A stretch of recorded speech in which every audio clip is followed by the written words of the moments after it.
Hey, love. Welcome back to another episode of Rollerset to Mindset. I'm your host, Angela B. Fuller, Master Hairstylist turned Certified Transformation Coach. So, today we have a juicy topic lined up because I think it is something that is so much needed.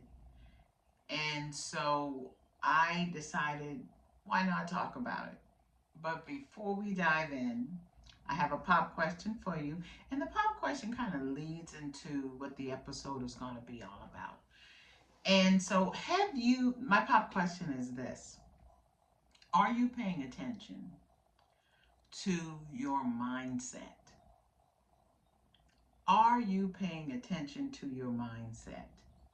Because listen, you know how the saying goes that everything rise and fall on leadership. You know what I mean? In a corporation or in your own personal business, we know that everything rises and falls on leadership. And I am one of those persons that believe that everything begins with the proper mindset. Because, listen, if you ain't right, if your mindset is not right, then nothing's going to be right. Everything is going to be half of what it could be. So, just right out the gate, let's talk about some steps that we can take to help create not only a positive mindset, but a growth mindset, beginning with certain routines that if you put in place, your day, your week, your month, your year will be so much better. So I want to approach it from a standpoint of a beginner because I think sometimes we forget how important it is to start small and then build on something. So the first step I believe is you want to start with small, consistent habits. And so, what do I mean by that? So many times we want to jump in and take something to the next level without considering the steps, the minute steps that we can use to help build on the previous step so that we can catapult ourselves to the next level. So the first thing I think we want to do is to first identify the positive habits that line up with your goals and your values. Because when you start small and then you build on that smallness, you create a habit.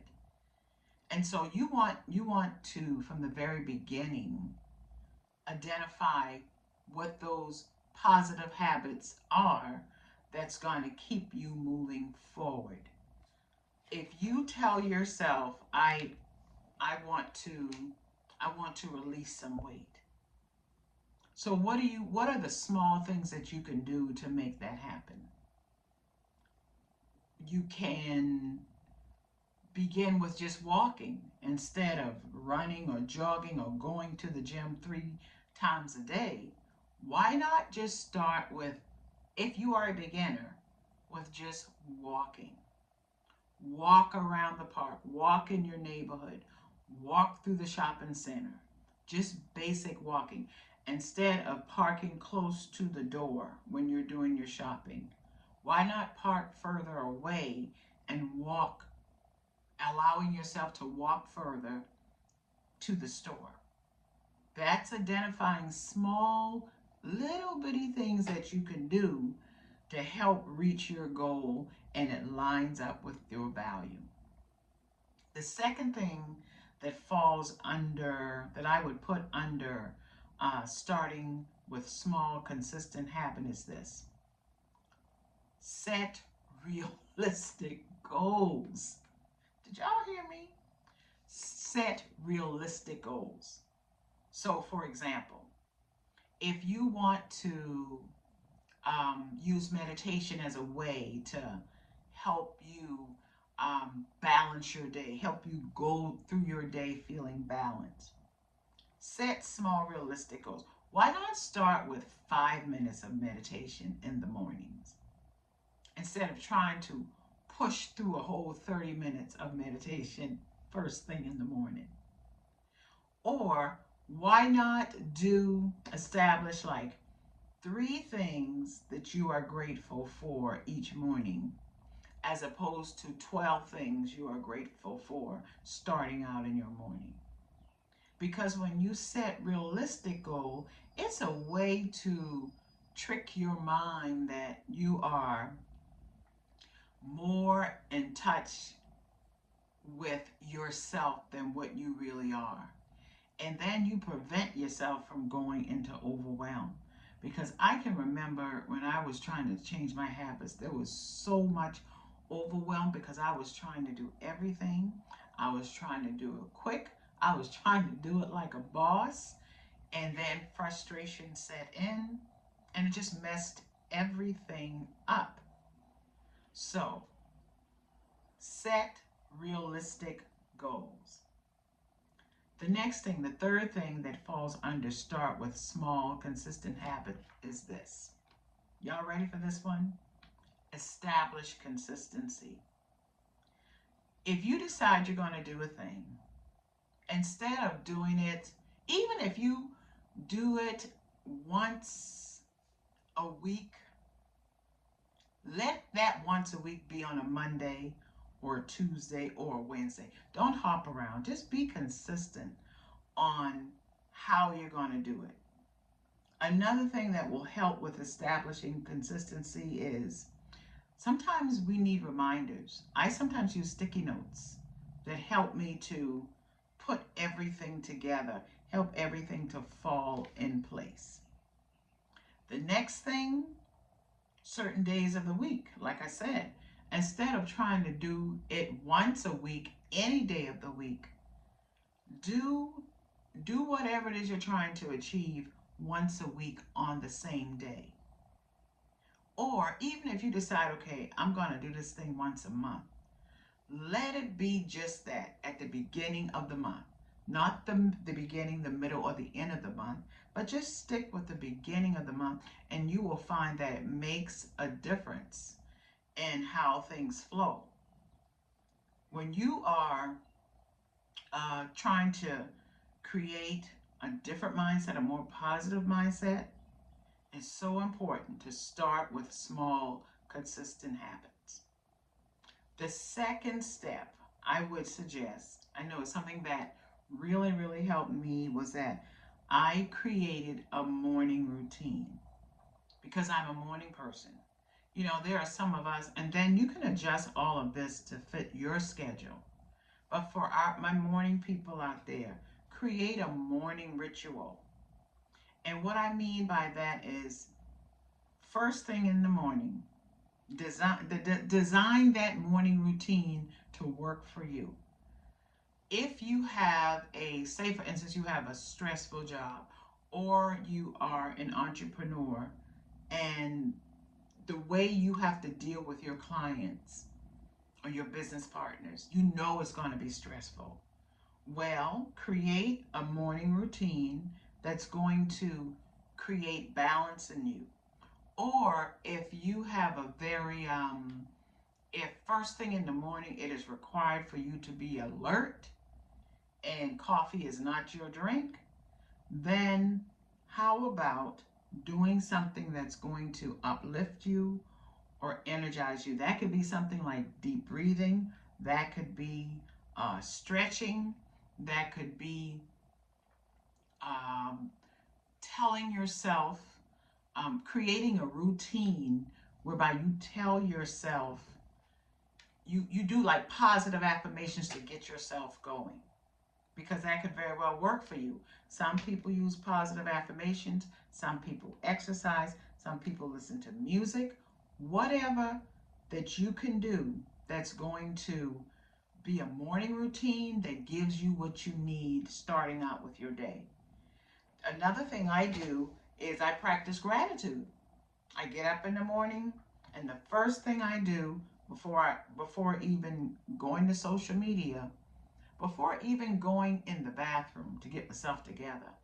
I'm out of bed. I have a mirror by my bed, and I practice gratitude.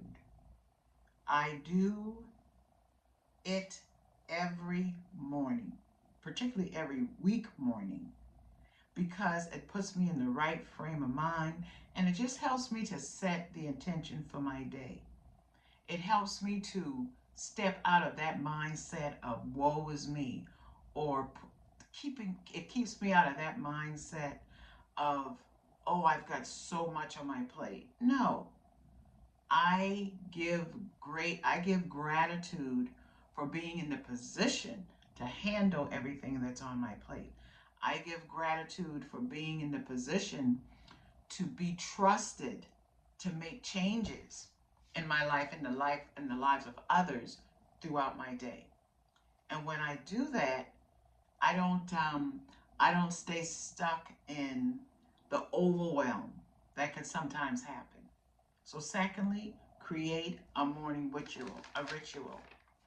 The third thing, and this the very last thing, is try integrating mindful practices.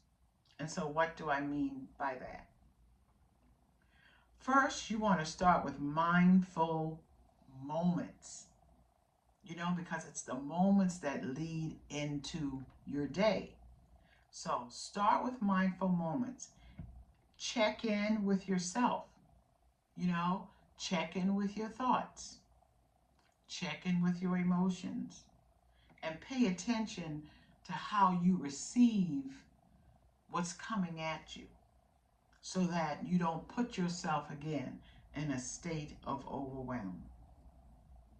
Another thing under integrated mindful practice is practice your mindful activities. Pay attention with your five senses, okay? With the activities that you are involved in, pay attention to how you see a thing, or how you touch a thing, how you feel a thing, how you hear a thing. And when you find yourself taking that low road, course correct in the moment to create a higher road, a higher response. I'm telling you, y'all, this stuff really works. And the third thing under an integrative mindful practice is to cultivate self-compassion. And truly, let's pause there for a moment, because I think so many times we are just so hard on ourselves. We show other people kindness, we encourage others, we show others understanding, but sometimes when it comes to ourselves, we just so hard on ourselves. So in the process of creating a positive mindset routine for yourself, remember to cultivate self-compassion for yourself. And you would be surprised how at the end of the day you feel less stress, you feel less irritated when you show yourself more compassion throughout your day. And the last thing I want to say about it is this. I think sometimes we just have to remember that creating a positive mindset and a positive ritual takes time. It's a journey. And I think so many times we don't give ourselves the credit. We don't give ourselves the space, the window that we need that's going to make a difference in how we show up in life. So just remember that it's a journey. Remember that you're not always going to hit the mark. You're sometimes going to miss the mark. But if you keep going, if you are determined to win, you will win. You got that? So go ahead, go out and start practicing a positive mindset routine and see how it works out for you in the next 30 days. I'll talk with you soon. Okay? Bye.